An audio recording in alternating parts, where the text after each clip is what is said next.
Iatismo. As categorias desse esporte se distinguem pelos fatores de velocidade, peso e força técnica efetuada pelos tripulantes. A força do vento sobre a vela e a resistência do mar sobre o casco são os dois fatores essenciais para haver uma velocidade constante do barco. Porém, o peso e o impulso da água também influenciam em sua velocidade. Vento. Atuado pelo vento, um barco primeiramente em repouso inicia o processo de aceleração, mas acaba por ser bloqueado pela força de resistência do mar, à altura em que o barco estabiliza a velocidade constante. Deste modo, o rumo é de 180 graus se o navio se desloca no sentido do vento e seria de 0 graus se ele se deslocasse no sentido contrário. Mar. A velocidade do vento em relação ao mar se diferencia da velocidade do vento em relação à vela, da qual depende a força exercida sobre a vela, estando as duas relacionadas. O rumo aparente também se difere do rumo real. Os competidores necessitam de uma certa habilidade com o manuseio das velas, pois o barco se desloca em zigue-zague, assim tornando difícil o controle do mesmo. Por fim, com as tecnologias que temos hoje, é possível ter o conhecimento meteorológico suficiente para se preparar para uma competição.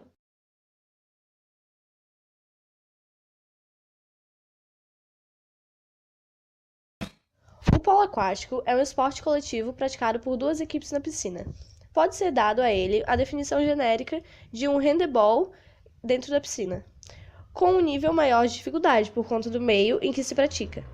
A agilidade é a principal característica necessária. O meio aquático gera profunda dificuldade no deslocamento, por conta da densidade da água ser insuficiente para fazer impulso. Como esporte coletivo, precisa de uma combinação de diversas condicionantes e coordenativas, como força, velocidade, entre outras. A agilidade necessária depende também dos processos cognitivos e a técnica, biomecânica. Quanto à velocidade, antes pensava-se só em aceleração, velocidade máxima e velocidade de resistência, mas hoje também contam com um treino com mudanças rápidas de direção. O deslocamento em meio líquido envolve maior complexidade nos movimentos executados. Deve haver o domínio do equilíbrio ligado ao domínio da propulsão, já que no meio terrestre os esportes sofrem somente a ação da força da gravidade, e no meio aquático há também o impulso hidrostático. As forças que atuam na água podem ser divididas em estática e dinâmica, mas como o jogador está sempre em movimento, vamos falar das forças dinâmicas, que pode ser de arrasto ou sustentação. O arrasto é a relação entre os movimentos do indivíduo e os das moléculas, e se isso contribui ou não para o desempenho do atleta.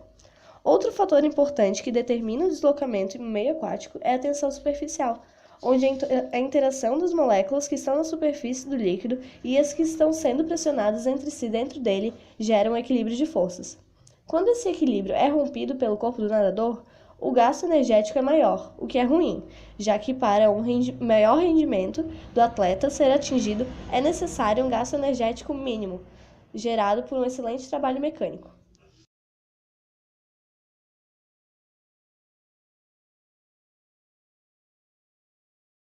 O ciclismo contradiz a segunda lei de Newton, que diz que a força é proporcional à aceleração. A explicação para isso é que existem duas coisas segurando a bicicleta: a resistência do ar e o atrito de rolamento.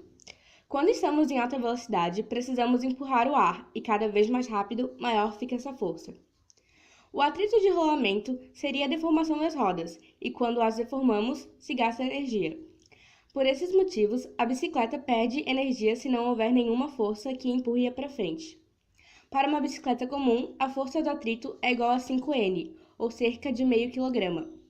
Para manter a velocidade constante, é necessário fazer uma força de 5N contra o chão, empurrando a bicicleta para frente, e a origem da força é a força que o ciclista faz sobre o pedal.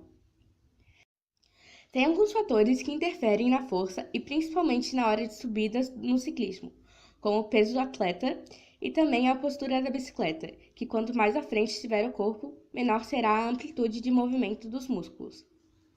Hoje, depois de muitas mudanças na tecnologia, os ciclocomputadores transmitem informações muito importantes para os ciclistas, como potência, cadência, frequência, altimetria, velocidades, assim como tempo e etc.